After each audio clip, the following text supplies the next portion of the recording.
Hi friends, welcome to our YouTube channel.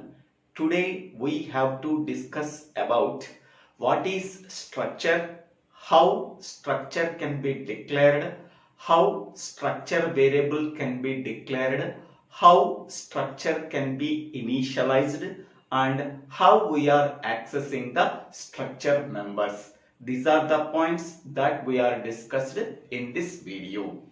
Before going to the definition of structure, first we have to know the limitation of array. Okay, suppose I am taking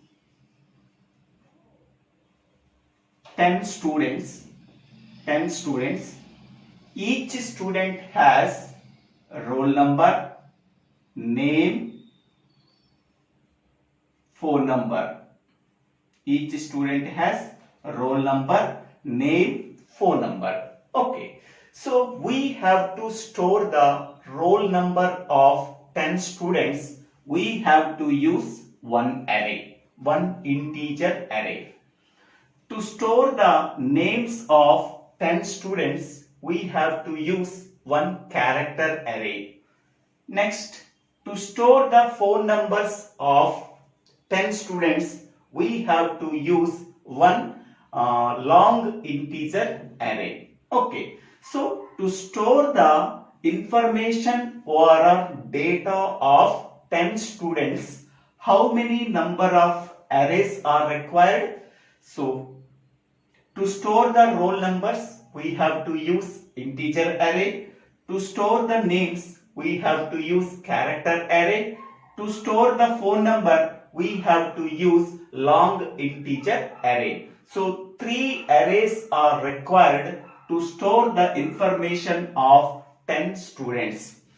Within a single array, we do not store the information of 10 students. So that is the limitation of array. Array can store only similar data type elements. Okay, only 10 students' roll numbers are stored in one array because 10 students' roll numbers are integer array. To store that 10 students' roll number, we are using one integer array.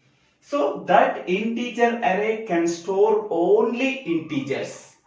Next, to store the names of 10 students, we have to use character array. That character array stores only the names of 10 students. Next, to store the phone numbers, we have to use long integer array. In that array, we have to store only 10 students' phone number. Okay, by using single array, we cannot store the information of 10 students because array can store only similar data type elements. Okay, suppose we want to store the different data type elements under a single name, we have to use structures concept. Okay, so to overcome the limitation of array, we have to use the structure concept. Array can store only similar data type elements, but structure can store different data type elements. Okay, now we can go for the definition of structure. A structure is a collection of variables of different data types under a single name. Okay, so under the single variable, we have to store different data type variables. Okay, for that purpose, we have to use structure concept. Okay, so by using this structure concept, we have to store 10 students' information under a single structure. But in the case of array, it is not possible to use a single array to store the 10 students information. By using single structure, we have to store the 10 students information. Now we can say that by using structure, we have to store different data type elements. Okay. Now, see the syntax of structure. So, struct, so this is called as tag name or a structure name. Tag name or a structure name. So, structure name can also be called as tag name. So, struct is a keyword. Structure name can also be called as tag name. So, brace begin. So, within the body of the structure, we have to write the data members. Okay, data type member 1 name, data type member 2 name, data type member n name. How many number of data members that we have to write in a structure? N number of data members we have to store within a single structure. After that, close the brace and put the semicolon. So here the semicolon is very important. So this is the syntax of structure. Okay, syntax for declaring a structure. Okay, now example. Here struct is the keyword. Here we have to write the struct keyword. After that we have to write structure name or a tag name. Here structure name is student. So brace begin. So data type member 1 name. Here data type is int. Member 1 name is a roll number. Data type is char. Member 2 name is name of 50. Okay. So only 2 data members that we are stored in a structure called student. So this can be called as data members or fields. Data members or fields. After that, close brace, semicolon. Okay, this is the definition of structure. This is the syntax of structure, and this is the example for structure. Next one. Next one is declaring a structure variable. Okay, to declare the structure variable for a given structure, we have to use the following syntax.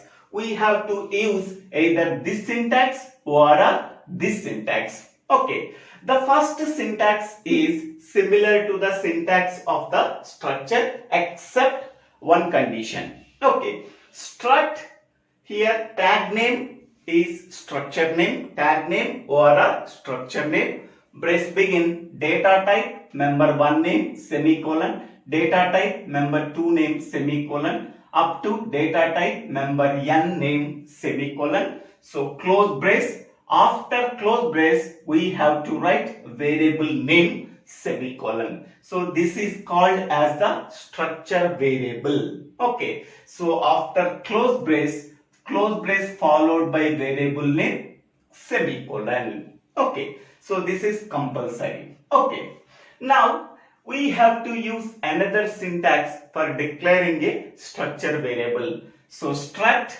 structure name, variable name, semicolon. Here we have to write multiple variable names also. Okay, either single variable name or multiple variable names we are using. Whenever multiple variables are declared for a structure, we have to put comma in between the variable names. Okay, example, struct student, brace begin, int roll number semicolon, char name of 20 semicolon. After the closing brace we have to write the structure variable std semicolon.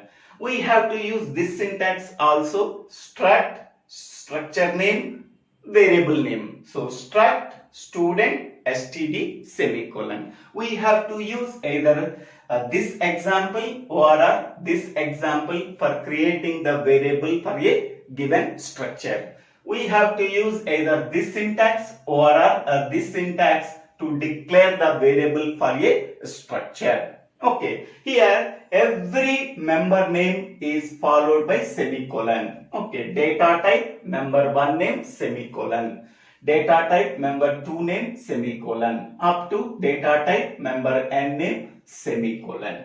Okay, after close brace we have to write semicolon also. Okay, so this is the definition, this is the syntax of structure, this is the example of structure.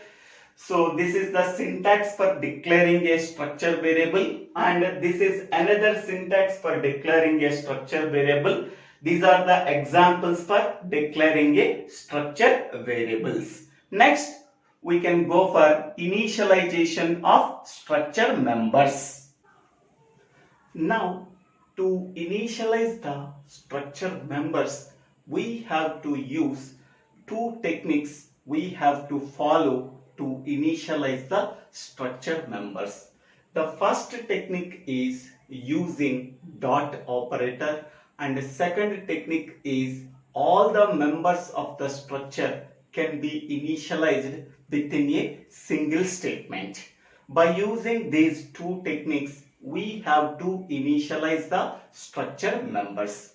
For example, I am taking one structure, so that is struct student. The data members are int roll number, char name of 20, and char branch of 10.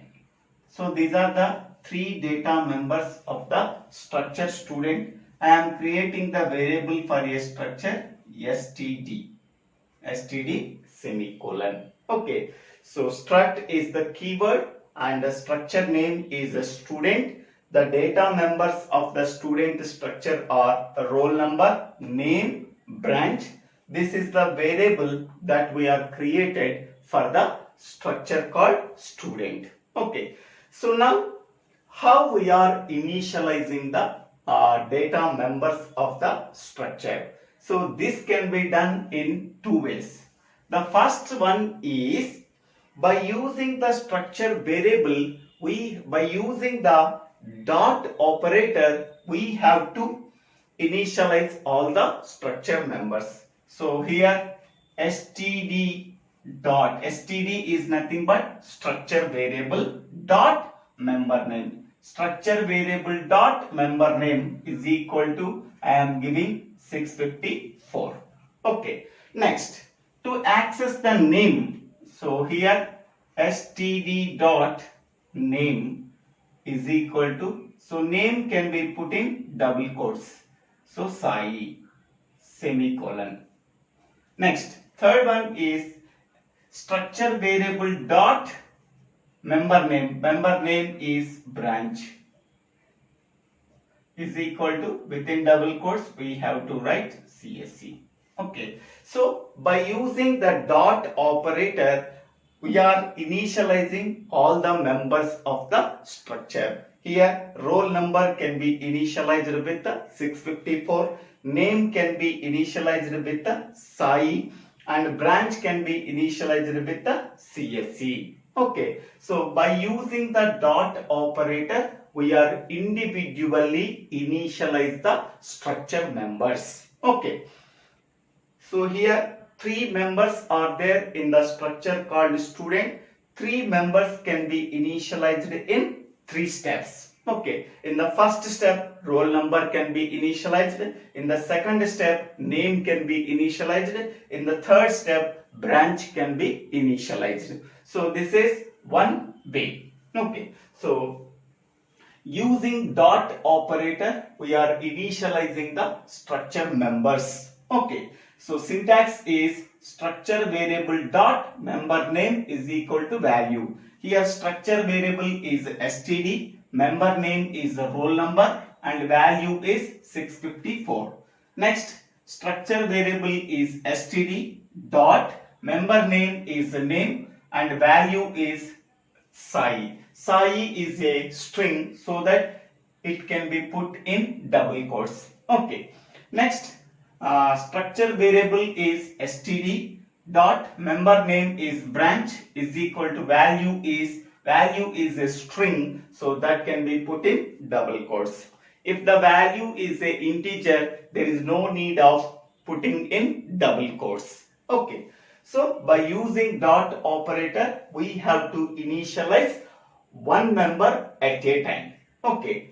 Next, is there possibility to initialize all the data members of a single structure? Yes, it is possible. So the syntax is struct structure variable struct structure name structure variable is equal to value 1 comma value 2 comma value n. So this is the syntax we have to follow to initialize all the data members of the structure within a single line. Okay, struct structure name variable name is equal to, within the braces we have to write value 1 comma value 2 comma up to value n. So according to this syntax we have to write, so struct student std student, what is the variable we are creating for the structure? Std. So within the braces we have to write int roll number, I am writing 654, char name of 20, I am writing Sai. Next, char branch of 20, I am writing CSE. Okay, so by using these two techniques, we have to initialize all the members of the structure within a single statement or within a multiple statements. Okay, now we can go for accessing the members of a structure. Next one is accessing the members of the structure. So to access the members of the structure, we have to use two operators. The first operator is dot operator. The second operator is arrow operator. In which case dot operator we are using, in which case arrow operator we are using for accessing the members of the structure. So now I am taking one structure. So struct student. So here struct is a keyword, structure name is student, and the data members are int roll number, char name of 20, and next one char address of 20. So these are the three data members of a student structure. For this structure I am creating a variable, that is std. Here std is a structure variable and std is a normal variable.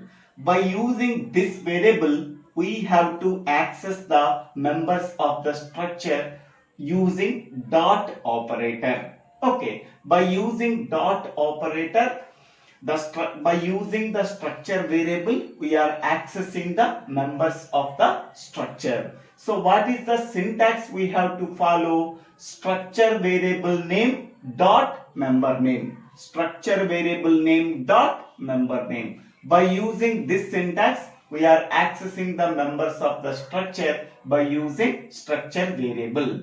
Suppose we are accessing the roll number of the student structure, that can be accessed by using structure variable dot member name. Here structure variable is std, member name is roll number, std dot roll number. By using this one we are accessing the roll number of a student.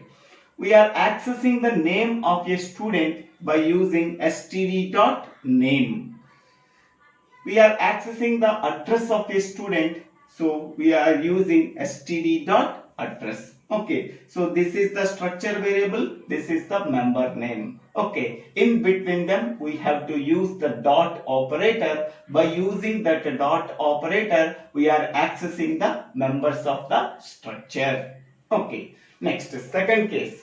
Suppose if the structure variable is a pointer variable, then how we are accessing the members of the structure? For that one we have to use arrow operator. Arrow operator. Arrow operator can be used when the structure variable is a pointer variable. By using that structure variable we have to access the members of the structure. For that one we have to use arrow operator. Okay, here the structure variable is a normal variable. Here the structure variable is a pointer variable. Whenever the structure variable is a normal variable, to access the members of the structure, we have to use the following syntax: structure variable dot member name. Okay, in this way, std dot roll number, std dot name, std dot address we are accessing. But here the structure variable that we are created for a structure student is pointer std. Okay, here std is a pointer variable that is created for the structure called student.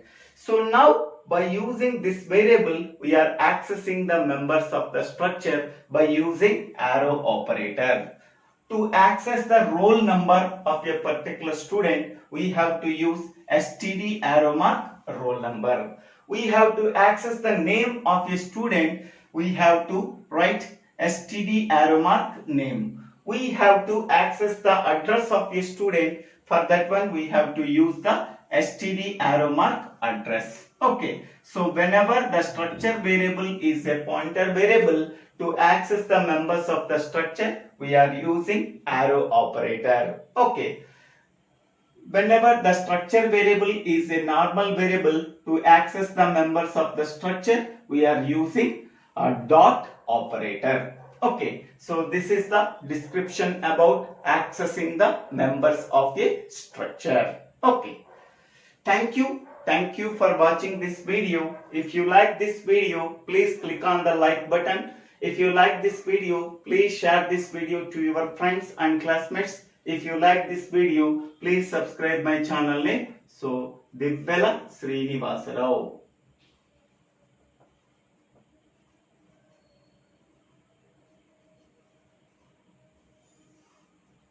Thank you.